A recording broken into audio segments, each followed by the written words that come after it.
Direitos e prerrogativas. Mais uma parte aí para a gente poder estudar. São direitos dos bombeiros militares. Gente, o artigo 45 ele relaciona uma série de direitos de fácil compreensão e leitura. Eu não vou me alongar aqui, não vou colocar todos. Inclusive, eu fiz questão de colocar apenas um, que é esse inciso 2 aqui, e eu vou explicar por quê. A percepção de remuneração correspondente ao grau hierárquico superior ou melhoria da mesma, quando, ao ser transferido para inatividade, contar mais de 30 anos de serviço. Por que eu fiz questão de colocar isso aqui? Os senhores podem perceber que também, no final de 2019, houve uma reforma no próprio Decreto-Lei 667, que fala de normas gerais. O Decreto 667 ele fala de normas gerais para ser aplicado ao Corpo de Bombeiros e Polícia Militar. E nessas normas gerais ficou estabelecido, aqui o artigo 24A, estabeleceu que está vedado esse percebimento de remuneração correspondente ao grau hierárquico superior.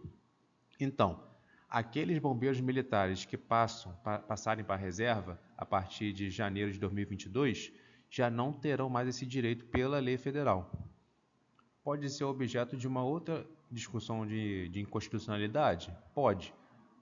A lei estadual diz que sim, mas esse decreto-lei federal, que é recepcionado como lei, diz que não pode mais ter remuneração correspondente ao grau hierárquico superior. Passou para 35 anos de serviço também, e aqueles militares que estão na ativa vão cumprir um pedágio do que falta. Essa foi outra mudança que teve, né? Se faltava 15 anos, agora é 15 anos mais pedágio. Mas eu não quero me alongar muito nisso aqui, porque não é o objetivo. Só queria comentar esse ponto. Botei aqui também, são considerados dependentes de bombeiro militar. Esse aqui eu coloquei aqui todos eles, só para a gente poder saber quem são os dependentes de bombeiros. Mas eu também não vou me alongar, acredito que seja de fácil compreensão, basta uma leitura. Quem são? Esposa, é curioso, né? Esposa, mas se aplica também ao esposo, né? Não tem essa restrição, apesar de estar escrito esposa, aplica-se também ao esposo e até a situação de companheiro, né? de união homoafetiva também se aplica. Os filhos menores de 21, filha solteira, desde que não perceba remuneração, o filho estudante, menor de 24 anos, desde que não perceba remuneração, a mãe viúva, sempre com esse detalhe da remuneração, né? Um enteado, filho adotivo, tutelado, ex-esposa, o companheiro nos termos da legislação em vigor que viva sob sua exclusiva dependência econômica. Continuando, agora no parágrafo 3º, são ainda considerados dependentes do bombeiro militar desde que vivam sob sua dependência, sob o mesmo teto e quando expressamente declarados na corporação. Então, continuando como no slide passado, a diferença é que aqui já cria uma condicionante, né? Antes não estava com nenhuma condição, aqui já está com uma condição, que viva sob sua dependência, sob o mesmo teto e quando expressamente declarado pela corporação. Então já tem um procedimento que tem que ser feito. Também nós temos aqui também a filha, a enteada, a tutelada, quer viúva, separada judicialmente ou divorciada, desde que não perceba remuneração. Né? Ou seja, a filha antes, a gente já viu no slide anterior, que era até a filha, que não perceba remuneração, poderia ser dependente. Agora, no caso, ela casou, ela perde esse direito. Se divorciou, ela pode voltar a ser. E continuando, aí vamos ter também, né, várias situações, mãe solteira, madrasta, viúva, sogra, os avós, os pais, enfim, os outros casos aqui, também não vou me alongar muito, esse aqui é mais um caso de leitura, trouxe só para reforçar aqui o conhecimento e a importância. Seguindo. O bombeiro militar que se julgar prejudicado ou ofendido por qualquer ato administrativo ou disciplinar de superior hierárquico, poderá recorrer ou interpor pedido de reconsideração, queixa ou representação, seguindo regulamentação própria do CEBERJ. Não vamos aqui entrar muito nesse mérito, só vamos mostrar para vocês que existe esse direito, né? O direito de recorrer na esfera administrativa prescreverá em 15 dias corridos, a contar do recebimento da comunicação oficial, quando há ato que decorra da inclusão em cota compulsória ou decomposição de quadros de acesso e em 120 dias corrido nos demais casos. Então aqui, gente, já está demonstrando quais são os prazos para a gente poder fazer esse pedido de recurso. São 120 dias nos casos gerais, em casos gerais, né? E apenas 15 dias quando for desse ato aqui do primeiro item. O pedido de reconsideração, a queixa, a representação não podem ser feitos coletivamente. Senhores, não dá para fazer um ato para mais de um militar ao mesmo tempo. Todos podem recorrer. Vem uma punição, mesmo fato, mas vem individualmente a punição de cada um. A punição não vem de forma coletiva. Não pode fazer um único documento também de recurso. Tem que ser um recurso individual, da mesma forma que a punição também vem individual. É proibido fazer de forma coletiva, tá? Mas o item grifado aqui como vermelho, depois vamos ver. O bombeiro militar da ativa que, nos casos cabíveis, se dirigir ao Poder Judiciário, deverá participar antecipadamente esta iniciativa à autoridade da qual estiver subordinada. Olha o que eu escrevi aqui, gente. Dispositivo não recepcionado pela Constituição de 88. Inaplicável. Isso aqui está criando uma limitação de acesso ao Poder Judiciário. Só que a Constituição ela veda isso. O artigo 5º da Constituição, inciso 35, ele diz o seguinte: a lei não excluirá da apreciação do Poder Judiciário lesão ou ameaça a direito. O que isso significa, senhores? Não pode ter uma lei criando uma condicionante para que seja ingressado no Judiciário, dizendo que tem que ser participado antecipadamente a autoridade a qual estiver subordinado. Não, não existe mais isso. Você faz os recursos administrativos, mas se você quiser entrar na esfera judicial para tentar anular algum ato administrativo, pode entrar sem fazer nenhum tipo de participação com o seu comandante. Entendeu? Isso aqui é inaplicável. Isso não está nos princípios do artigo 5º da Constituição Federal. Não pode ser cobrado. Os bombeiros militares são alistáveis como eleitores desde que oficiais, aspirante oficial, aluno oficial, subtenente e sargento. Vamos dar uma atenção maior para esse artigo aqui, que ele é um pouco polêmico. Os bombeiros militares alistáveis são elegíveis atendidas as seguintes condições.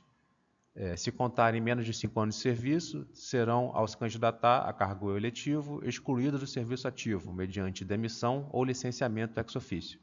E se em atividade com 5 anos ou mais de serviço, ao se candidatarem ao cargo eletivo, serão afastados temporariamente do serviço ativo e agregados, considerados em licença para tratar de interesse particular. Se eleitos, serão, no ato da diplomação, transferidos para a reserva remunerada, percebendo a remuneração a que fizerem jus em função do tempo de serviço. Por que eu falei que isso aqui demanda um pouco mais de explicação? Porque tudo isso que está escrito aqui, de alguma forma, ele esbarra na Constituição Federal. Aí eu vou ler aqui o artigo 14 da Constituição, parágrafo 8. O militar alistável é elegível atendido às seguintes condições. Se contar menos de 10 anos de serviço, deverá afastar-se da atividade. Se contar mais de 10 anos de serviço, será agregado pela autoridade superior e, se eleito, passará automaticamente no ato da diplomação para a inatividade. O militar alistável é elegível. O que aqui está no Estatuto dizendo? Que só são alistáveis como eleitores até sargento, né, de coronel até sargento, ou seja, excluiu o cabo e o soldado. Mas a Constituição Federal ela não faz essa exclusão. Na prática, hoje, não existe essa diferenciação. Então, aqui é como se a gente pudesse escrever cabo e soldado também no Estatuto, né? Pudesse escrever cabo e soldado também, porque não está de acordo com a Constituição. Não está escrito, mas na prática podemos considerar graças à Constituição. E aqui, a outra parte, que é mais polêmica ainda, né? O militar alistável é elegível atendido pelas seguintes condições, né? Se contar menos de 10 anos de serviço, deverá afastar-se da atividade, e o nosso Estatuto ele fala de 5 anos. Então ficou essa dúvida aí, se o militar com 6, 7 anos, ele vai ser aplicado o Estatuto ou vai ser aplicado a Constituição? Vamos agora segurar um pouco essa dúvida. De novo, no outro item, se contar mais de 10 anos de serviço, será agregado pela autoridade superior e, se eleito, passará automaticamente no ato da diplomação para a inatividade. Aqui também tem essa questão dos 5 anos. E ainda coloca umas situações ainda. Aqui está dizendo que é considerado em licença para tratar de interesse particular, né? Estou falando do estatuto agora. A licença para tratar de interesse particular, ela não é remunerada. Então, já na Constituição, ela não fala nada disso, de que não será remunerado. Ele será agregado pela autoridade e, se eleito, passará para a inatividade depois lá na diplomação. Então, ainda tem esse fato aqui, que não vai ficar considerado como interesse como para tratar de interesse particular. Mas aí você pode também estar perguntando, mas isso aí é na Constituição, será que isso aí se aplica a nós? Será que isso aí não foi só para o militar das Forças Armadas? Pois bem, se a gente for olhar agora o artigo 42 da Constituição Federal, parágrafo 1º, está escrito assim: aplicam-se aos militares dos estados, do Distrito Federal e dos territórios, além do que vier a ser fixado em lei, as disposições do artigo 14, parágrafo 8, do artigo 40, parágrafo 9 e do artigo 142. Então aqui, gente, artigo 14, parágrafo 8, ele é aplicado aos militares dos estados. Então, na minha visão, por mais que possa parecer um pouco polêmico e contraditório, mas isso aqui não se usa. E eu vou até, na minha opinião, isso aqui não dá para ser utilizado, né? Nós vamos utilizar a Constituição, que o militar alistável é elegível quanto às seguintes condições aqui, entendeu?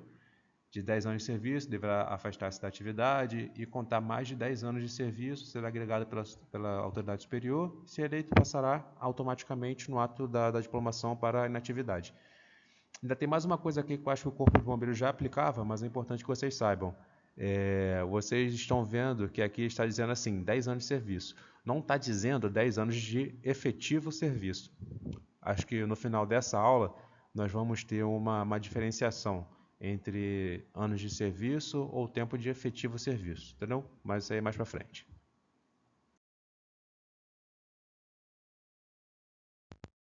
Da remuneração. O soldo é irredutível e não está sujeito a penhora, sequestro ou arresto, exceto nos casos previstos em lei. Aqui diz que não está sujeito a penhora, mas existem algumas exceções. E onde nós podemos ver alguma dessas exceções? Artigo 833 do Código de Processo Civil. Ele traz uma exceção aqui, ele diz que são impenhoráveis o inciso 4, os vencimentos, os subsídios, soldos e tal.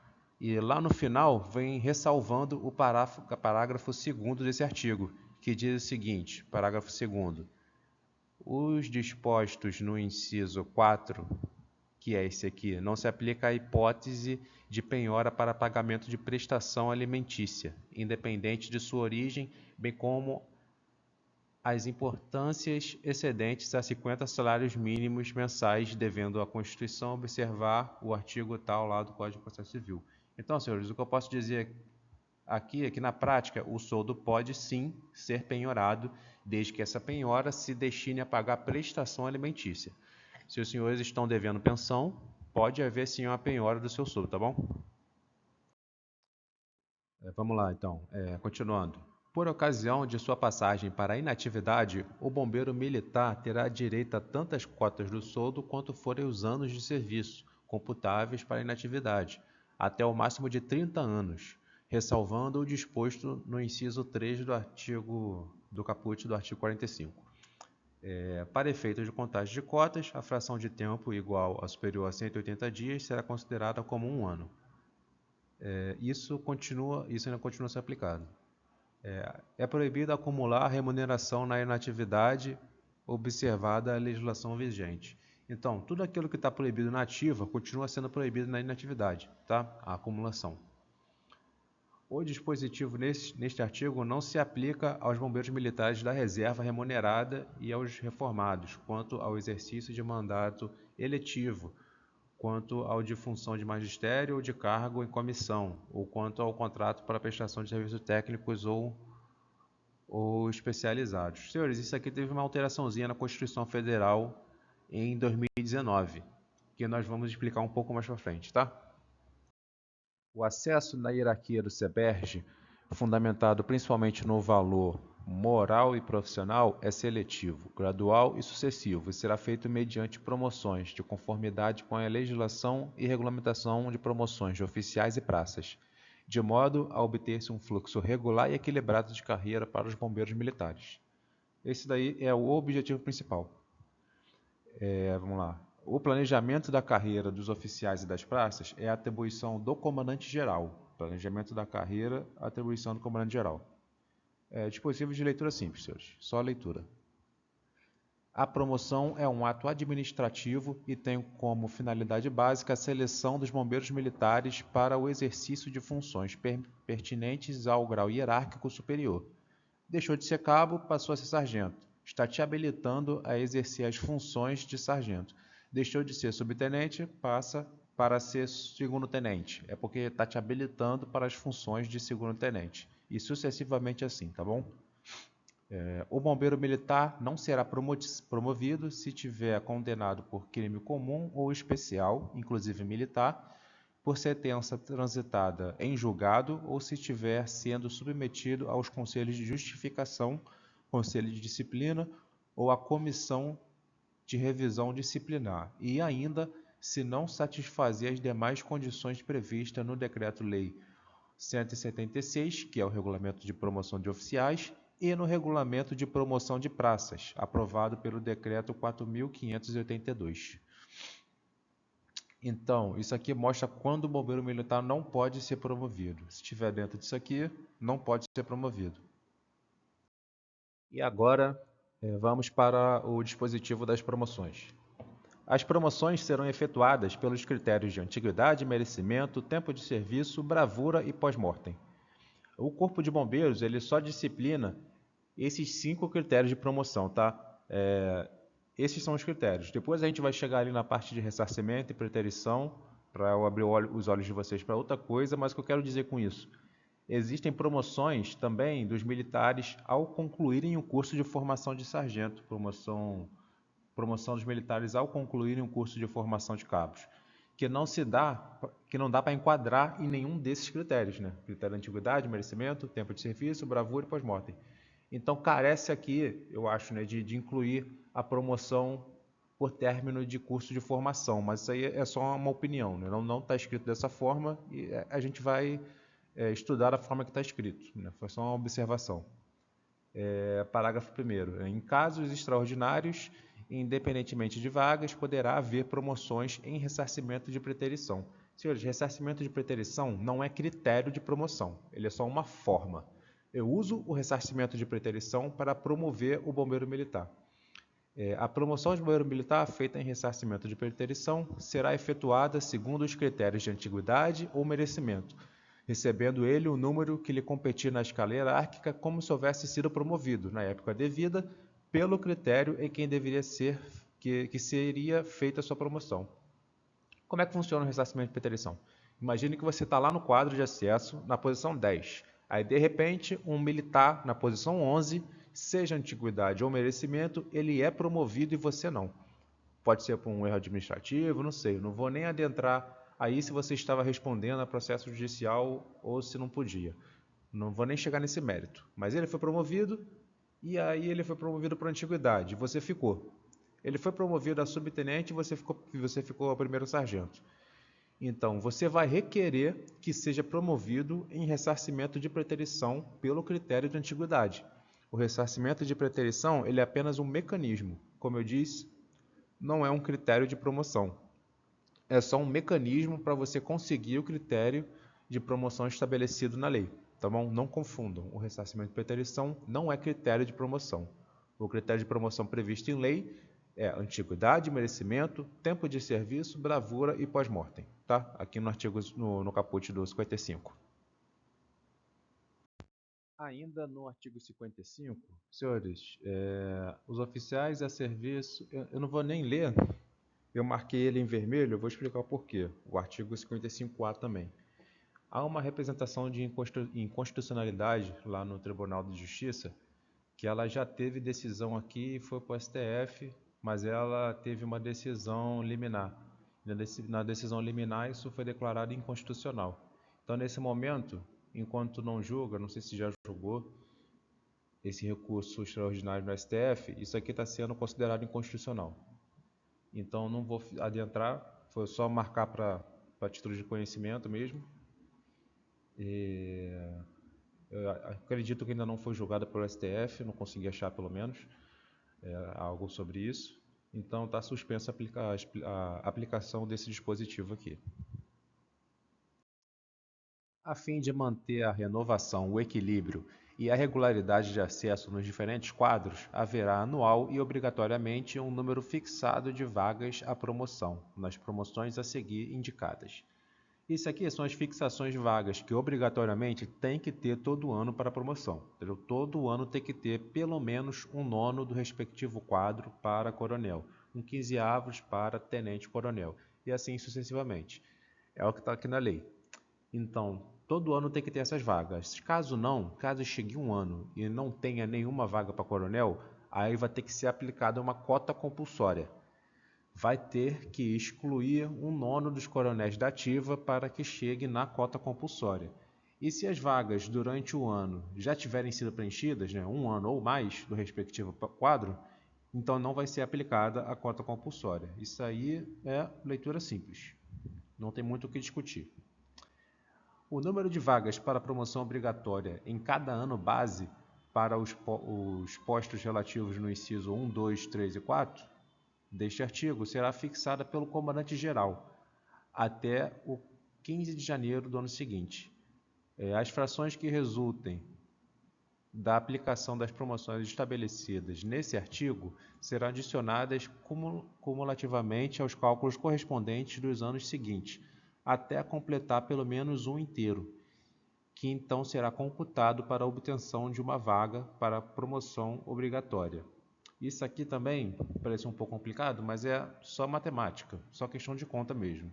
Por exemplo, o quadro de coronel, se eu não me engano, são 50 vagas no coronel do Corpo de Bombeiro, coronel combatente. Não estou aqui nem falando dos médicos e dentistas, não. São 50 vagas. Então a gente tem que fazer uma continha rápida daí, um nono. Arredondando aqui, 5,6. Então, não teve promoção para coronel, vai ter que ter 5,6 vagas. Eles vão usar 5 vagas e guardar esse 0,6. Aí no ano seguinte, mesma coisa. Não teve promoção para coronel, 5,6 de novo. Então vai dar 5 vagas e guardar esse 0,6 junto com aquele outro 0,6 que já tinha guardado, somando 1,2. E vai ficar nisso até que junte pelo menos um. Aí no outro ano, mesma coisa, não teve vaga para coronel, promoveu 5, só que na verdade não vai promover 5, vai promover 5,6 adicionado aquele 1,2 que a gente já tinha guardado. Então vai para 5,8. 6,8. Então vai para 6, então ele vai ter 6 vagas e vai guardar esse 0,8, entendeu? É só matemática. A questão, as vagas serão consideradas abertas na data da assinatura do ato para promover, passar para inatividade, transferir de quadro, demitir ou agregar o bombeiro militar. Então, no momento em que promove, abre uma vaga está aberta. Para efeito de cômputo de vagas. Passou para inatividade, abriu uma vaga. Transferiu de quadro, normalmente as praças, quando saem, vamos dizer, do QBMP 0 para o 2, no momento que ele transfere, abre uma vaga no 0, por exemplo. Também tem a situação de agregação. Agregou o bombeiro a contar de tal dia, aí libera uma vaga nesse dia. A data é fixada na lei de promoções oficiais da ativa, ou seja, em casos negativos indicados, então na data que estiver fixada aqui vai ser aberta a vaga.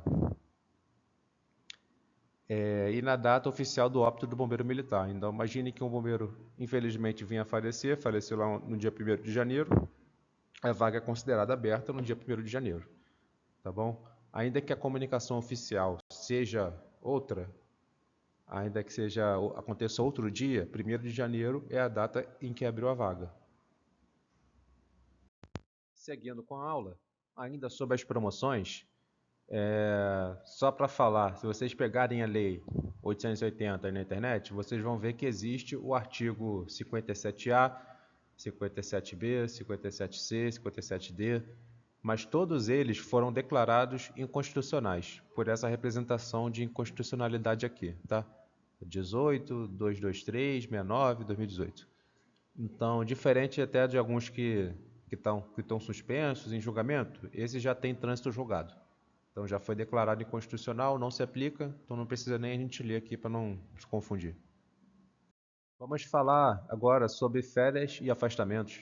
As férias são afastamentos totais de serviço, anual e obrigatoriamente concedidos aos bombeiros militares para descanso, na impossibilidade de gozo de férias no ano seguinte, pelos motivos previstos no parágrafo anterior, ressalvados os casos de transgressão disciplinar de natureza grave, o período de férias não gozado será computado dia a dia pelo dobro, no momento da passagem do bombeiro militar para a inatividade e, nessa situação, para todos os efeitos legais. Em 2018, no final da gestão do General Braga Neto, como interventor federal, ele fez um decreto de 1º de outubro de 2018, que só foi publicado em 1º de novembro de 2018. Esse decreto estava dizendo que seria aplicado ao Corpo de Bombeiros também o parecer da PGE. Esse parecer aí, FBM-PG 4, número 07/2010. Ele disse que esse parecer também seria aplicado. E o que disse basicamente é isso aí, que férias é tempo fictício, não pode mais ser aplicado, contado tempo fictício para nada no Corpo de Bombeiros. Mas isso vinha sendo aplicado. E como vinha sendo aplicado também, se criou uma questão transitória, né, que era aqueles que tinham férias vencidas, já até a edição desse decreto, poderiam ainda contar essas férias pelo dobro. Então, as férias ainda poderiam ser contadas pelo dobro se tiverem sido vencidas antes, tá bom?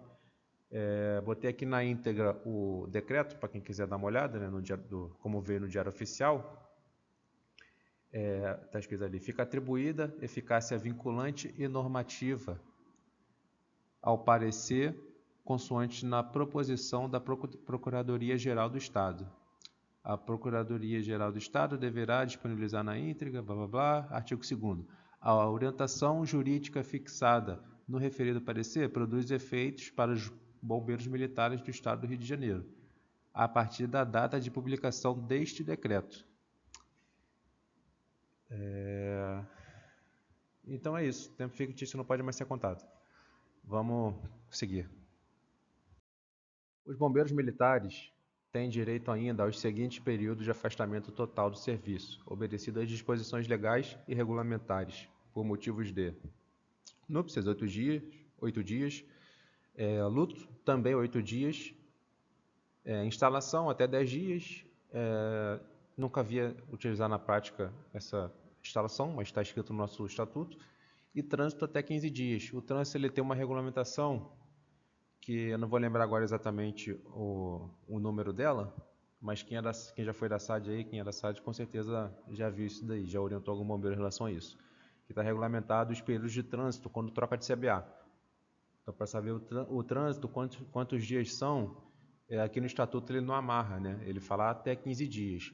E nessa regulamentação, ela diz exatamente, dependendo de qual CBA você saiu, para qual você vai, tem um número de dias especificado, que pegou o ofício de apresentação, né? Aí vai ter que se apresentar em outro quartel. Aí pode ficar até esses 15 dias aí, segundo essa regulamentação, para fazer a sua mudança, se instalar, um período de transição. Então tem até 15 dias para isso. Núpcias e luto. Núpcias é matrimônio, né? Casou, 8 dias de licença. Luto, morre alguém próximo da família, dependendo de alguns casos também. Não é nem de licença, né, de afastamento. Instalação 10 dias, trânsito 15 dias. O afastamento do serviço por motivo de núpcias ou luto será concedido no primeiro caso, ou seja, núpcias, se solicitado por antecipação à data do evento.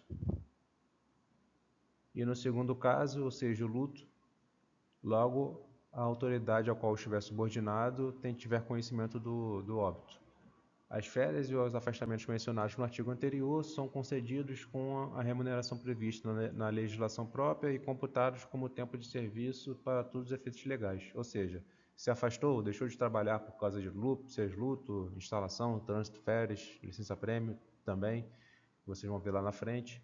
Se afastou por conta disso, licença para tratar de pessoa da família, licença médica, vai ser computado para tempo de serviço, tempo efetivo de serviço, para todos os efeitos legais, tá? Não perde nada. Vamos falar das licenças. A licença é a autorização para afastamento total do serviço em caráter temporário, concedida ao bombeiro militar, obedecida às disposições legais e regulamentares. Isso aqui é o conceito de licença. O que seria isso? Autorização para afastamento total do serviço. Licença se afasta totalmente do serviço, de caráter temporário, lógico. É concedida ao bombeiro militar, obedecida às disposições legais. E a licença pode ser especial. O que é licença especial? Aquela licença de 6 meses, quando a gente completa no Corpo de Bombeiros, é assim, né? Serviço público em geral no Estado tem uma diferença, mas o que importa para a gente aqui é o bombeiro. Completou 10 anos de tempo de serviço, você tem direito a uma licença especial de 6 meses. E como eu disse antes, essas licenças ela não interrompem nada na contagem do tempo de efetivo serviço. Licença para tratar de interesse particular. Essa licença aqui, ela já interfere no tempo de serviço. Lembra do exemplo que a gente deu no início lá sobre contagem para definir a antiguidade? Nós falamos sobre isso. Então, essa licença aqui, ela interrompe a contagem de tempo. Para tratamento de saúde de pessoa da família, que também é uma espécie de licença específica. Algum dos seus dependentes ou sua família precisa de um apoio. Se você esteja ali por perto, você pode conseguir essa licença. E para a saúde própria, né, que o nome próprio já diz, não tem muito o que falar. Todas essas aqui não vão interferir essas últimas aqui, né? Da pessoa da família, o saúde própria não vão interferir no tempo de serviço também não. Bom, agora vamos falar da licença especial. A licença especial é a autorização para afastamento total do serviço, relativa a cada decênio, ou seja, 10 anos de tempo de serviço, de efetivo serviço prestado na corporação, concedida ao bombeiro militar que a requeira, sem que implique qualquer restrição para a sua carreira. Ou seja, você tem o direito de tirar essas férias de 6 meses. Isso não vai atrapalhar em nada na sua carreira, não vai interromper tempo, nada. O seu fluxo de carreira vai continuar normal. A licença especial tem duração de 6 meses, como a gente já adiantou, a ser gozada de uma só vez, podendo ser parcelada em 2 ou 3 meses, quando solicitada pelo interessado e julgado conveniente pelo comandante-geral do SEBERJ. Gente, normalmente o comandante-geral não interfere muito nisso aqui. Normalmente a diretoria de pessoal trata disso. Mas é importante dizer essa parte aqui. Essa licença especial só pode ser fracionada se for solicitado por mim, por exemplo. Eu quero tirar a licença especial. Aí eu chego lá vou fazer o requerimento da licença especial. Meu comandante diz, não, mas eu só te dou a licença se você tirar 3 meses. Aí eu falo, não quero tirar 6 meses, só quero tirar 6. Ou me concede os 6 ou eu não quero. Sabe? Aí ele não vai poder obrigar você a tirar 3. Pelo menos é o que diz aqui na lei, né? É quando solicitado pelo interessado, e aí também não é o fato de eu dizer também que só quero 3 meses que eu vou conseguir os 3 meses. Eu tenho que solicitar e a autoridade competente, que pelo estatuto é o comandante-geral, né, tem que autorizar. Agora, seguindo, o período de licença especial não interrompe a contagem de tempo de efetivo serviço. Foi falado aí. Aí de novo eu marquei em vermelho por causa daquela situação, igual da contagem em dobro das férias. Os períodos de licença especial não gozados pelo bombeiro militar são contados em dobro para fins exclusivos de contagem de tempo para passagem para inatividade. E nesta situação, para todos os efeitos legais. Primeiro vamos falar da situação atual. Atualmente, as licenças prêmios que estão se vencendo depois da publicação do decreto 24 lá do território de 2018, não pode mais ser contado em dobro para inatividade. Não pode mais. Só que o que pode ser contado é as licenças especiais que se venceram até antes da edição desse decreto. Vamos dar um exemplo. Se eu entrei no Corpo de Bombeiros lá em 1º de agosto de 2000, completei o meu primeiro decênio em 1º de agosto de 2010. Então, adquiri o direito de uma licença especial. Ok. Ainda não gozei ela. Aí, em 1º de agosto de 2020, eu adquiri o direito a uma segunda licença especial. Aí, supondo que agora eu queira antecipar a minha reserva remunerada, eu vou averbar minhas licenças. Quando eu chegar lá e fazer o requerimento na diretoria de pessoal, eles vão dizer o seguinte: a primeira licença você pode contar em dobro, mas a segunda licença você não pode mais, porque você só adquiriu o direito à segunda licença em 1º de agosto de 2020, depois do decreto, e a legislação já tinha sido alterada. Tá bom? Tomara que tenha ficado claro aí. E agora vamos falando da situação antiga, né? A situação antiga, né? É isso. Você não gozou a licença, assim como as férias. Não gozou a licença? Você pode pedir para ser contado em dobro para inatividade. Eu só vou fazer uma ressalva, porque aqui diz contagem de tempo para passagem para inatividade. Só que quando essa lei foi feita, ainda não tínhamos a figura do abono permanência, que muita gente usa. Então hoje, imaginemos que estivesse na situação que a gente está falando, tivesse 29 anos de serviço e eu tenho uma licença prêmio, que eu posso averbar para poder ir para a reserva. Eu posso pegar aquela primeira licença prêmio e averbar agora, porque aí na contagem inteira vai inteirar os 30 necessários para ir para a reserva, que vai contar em dobro, né? Que foi antes do decreto. E se eu tiver condições de ir para a reserva e não quiser ir, eu tenho direito ao abono permanência. Então não é exclusivo para a contagem de tempo para passagem para inatividade. Para a contagem de abono permanência também. Porque para você ter direito ao abono permanência, você tem que ter tempo para a inatividade. Então, você averba, te garante o direito da inatividade, mas eu não quero ir embora, quero continuar aqui no Corpo de Bombeiros. Aí eu vou receber esse abono permanência. E só para quem não sabe, não conhece, o abono permanência, você recebe de volta o mesmo valor que você paga de previdência. Né? Se você paga R$500 de previdência, vai receber um abono permanência de R$500 e assim por diante. A licença especial não é prejudicada pelo gozo anterior de qualquer licença para tratamento de saúde e para que sejam cumpridos os atos de serviço, bem como não anula o direito àquelas licenças. É aquela situação que eu tirei 10 meses de licença para tratamento de saúde. Tive um acidente, uma fratura, fiquei 10 meses afastado. Aí quando eu volto, eu acabei de completar 10 anos de serviço. Aí eu digo assim, não, agora eu quero tirar meus 6 meses de licença prêmio. Não, mas você tirou, algum dizer para você, não, mas você tirou 10 meses de licença, não pode não. Só que isso não existe, tá? Está escrito exatamente isso. Não é prejudicado por gozo anterior de qualquer licença de tratamento de saúde.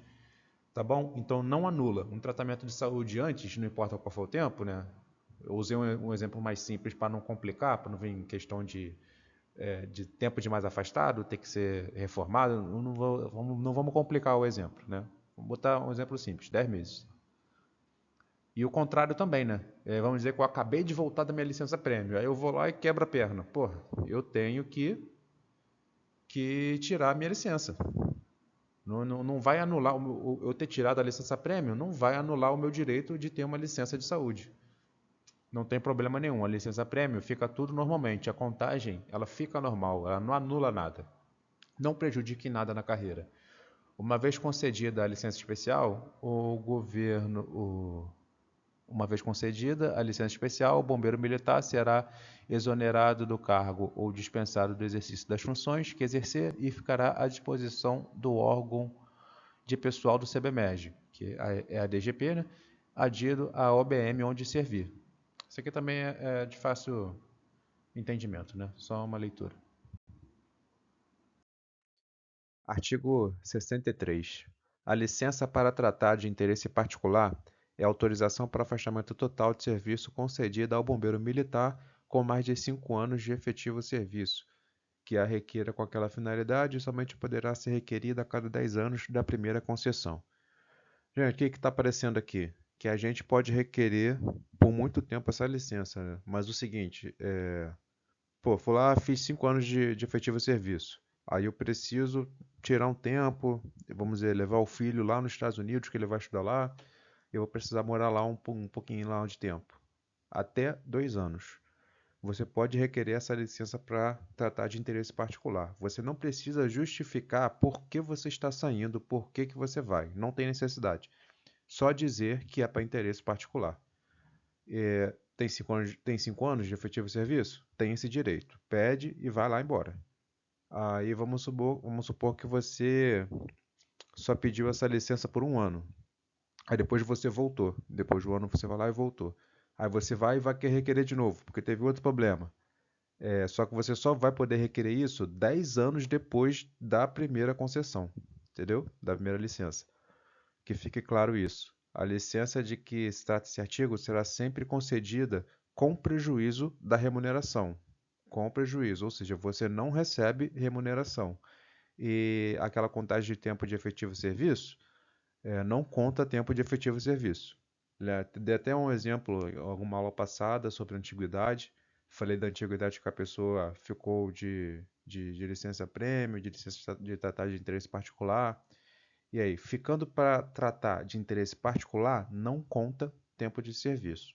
Fica suspensa a contagem e retorna depois que a pessoa voltar ativa.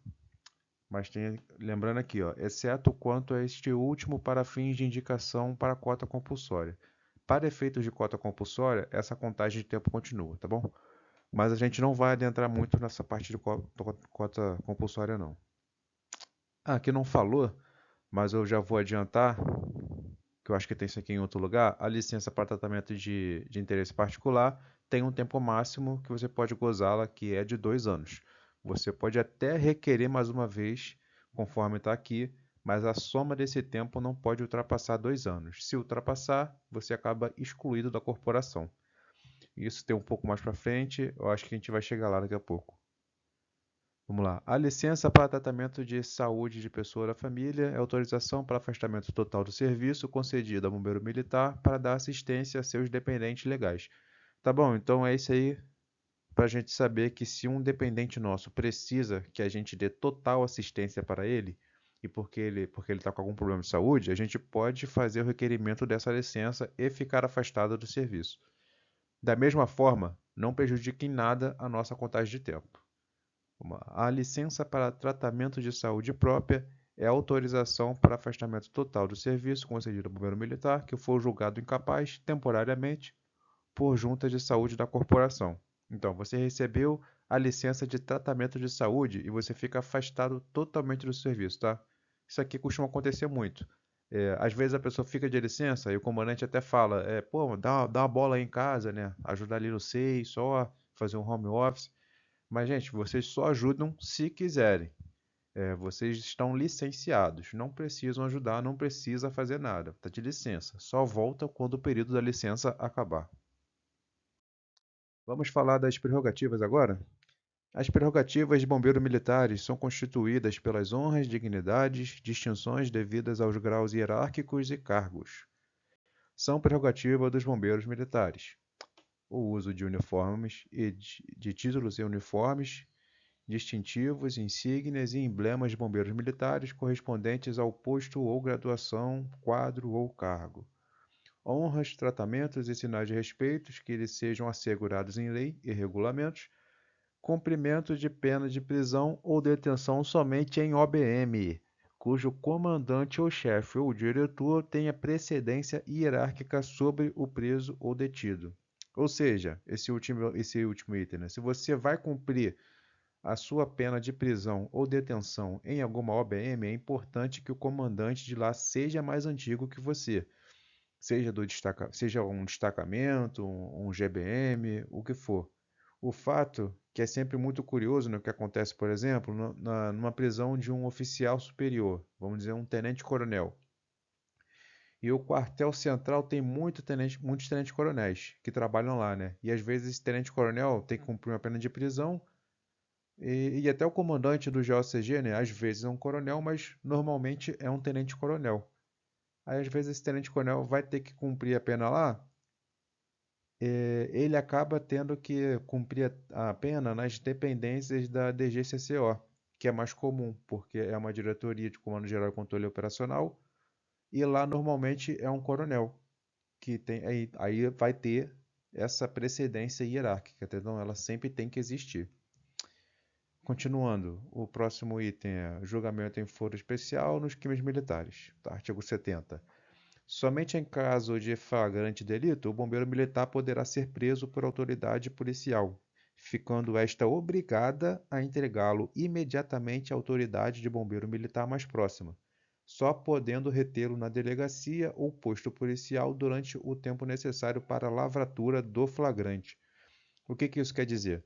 Que o bombeiro militar ele só pode ser preso pela Polícia Civil, Rodoviário Federal, Federal, Militar, só pode ser preso por elas em flagrante.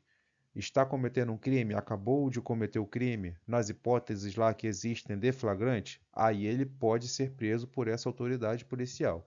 A autoridade vai fazer o flagrante e vai entregar imediatamente ele para a autoridade bombeiro militar. Ah, mas aí vamos dizer que eles estão cumprindo um mandado de prisão. A autoridade bombeiro militar ela tem que estar presente no momento para o cumprimento desse mandato de prisão, entendeu? Senão a prisão é ilegal. Beleza? Uso dos uniformes. Os uniformes do SEBERG, com seus distintivos, insígnias e emblemas, são privativos dos bombeiros militares e simbolizam a autoridade de bombeiro militar com as prerrogativas que lhes são inerentes. Então, eu não posso permitir que um civil ou um militar de outra força utilize o uniforme do Corpo de Bombeiros Militar, porque é uma prerrogativa minha, nossa, usar esse uniforme aqui, entendeu? Continuando, constitui em crimes previstos na legislação específica o desrespeito aos uniformes distintivos, insígnias e emblemas de bombeiro militar, bem como seu uso por quem a eles não tiver direito. Ou seja, desrespeitou a farda é crime. Usou a farda sem ter direito é crime. Usou uma insígnia que não possui o direito de usar, mesmo sendo bombeiro militar, é crime, entendeu? Ah, mas eu quero usar uma insígnia de um curso que eu acho bacana, mas eu não fiz o curso, não sou formado no curso. Vou ostentar uma insígnia do curso de salvamento em montanha, por exemplo. Se eu não fiz o curso, eu não posso ostentar o curso, e senão eu vou estar cometendo um crime. Continuando, o uso dos uniformes com seus distintivos, insígnias e emblemas, bem como os modelos, descrição, composição, peças, acessórios e outras exposições, são estabelecidas na regulamentação própria do Corpo de Bombeiros, o regulamento de uniformes. É proibido ao bombeiro militar o uso de uniformes em reuniões, propaganda ou qualquer outra manifestação de caráter político. Não posso pegar a minha farda para ir fazer algum tipo de reivindicação política, entendeu? É proibido. Para mim, eu não posso fazer isso. Eu destaquei essa parte aqui também, ó. Na inatividade, salvo para comparecer a solenidades militares, a cerimônias cívicas, comemorativas de datas nacionais ou a atos sociais solenes de caráter particular, desde que autorizado. Então, senhores, o bombeiro militar na inatividade, ele não tem a prerrogativa do uso do uniforme, a não ser que seja para esses casos aqui. Se não for necessário, ele não vai ter direito, e mesmo assim tem que ser autorizado.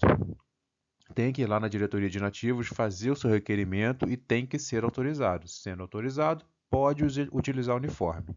Seguindo, no estrangeiro, quando em atividades não relacionadas com a missão de bombeiro militar, salvo quando expressamente determinado ou autorizado. Então, eu vou lá, consigo uma viagem, por exemplo, para Disney, e vou lá e levo minha farda. E um dia qualquer lá, por algum motivo, eu decido botar a farda. Mostrar para todo mundo lá que eu sou bombeiro na Disney. Não pode. Tá bem claro? É proibido o uso do uniforme no estrangeiro, a não ser que esse uso lá estivesse relacionado a alguma missão de bombeiro militar que eu estivesse executando, né? Ou se fosse expressamente autorizado, entendeu? Só se eu tivesse autorização aqui do comandante-geral da corporação para utilizar esse uniforme lá na Disney, mesmo no meu período de folga ou férias, entendeu? Não posso usar. O bombeiro militar fardado tem as obrigações correspondentes ao uniforme que use e aos distintivos, aos emblemas e às insígnias que ostente. Ou seja, se eu estou fardado, eu sou obrigado a executar funções de bombeiro militar que se apresentem no meu dia a dia. Se eu estou no local e é preciso de um bombeiro no local, vamos dizer, você está passando por um local que está tendo uma colisão de veículos, que tem uma pessoa lá precisando de apoio, e eu estou fardado passando, seja de carro ou a pé, Eu não posso simplesmente ignorar, fingir que eu não vi. Eu tenho que parar e prestar o devido socorro. Ainda que eu esteja sozinho, eu vou fazer o melhor que eu puder com o que eu tiver ali à disposição. Só não posso ser omisso. Eu tenho essa obrigação. Entendeu? Eu sou responsável pelas insígnias que eu ostento. Porque imagina o seguinte, eu faço um curso de socorrista. Aí eu chego no local também e eu não uso as técnicas de socorrista, que essas técnicas, se eu tivesse usado, me ajudariam a salvar uma pessoa, eu sou responsável por isso. Se eu ostento essa insígnia de socorrista, eu sou obrigado, eu tenho obrigação de utilizar o conhecimento que eu tenho do curso. Então, tá bom? Que isso aí, vamos deixar bem claro esse ponto.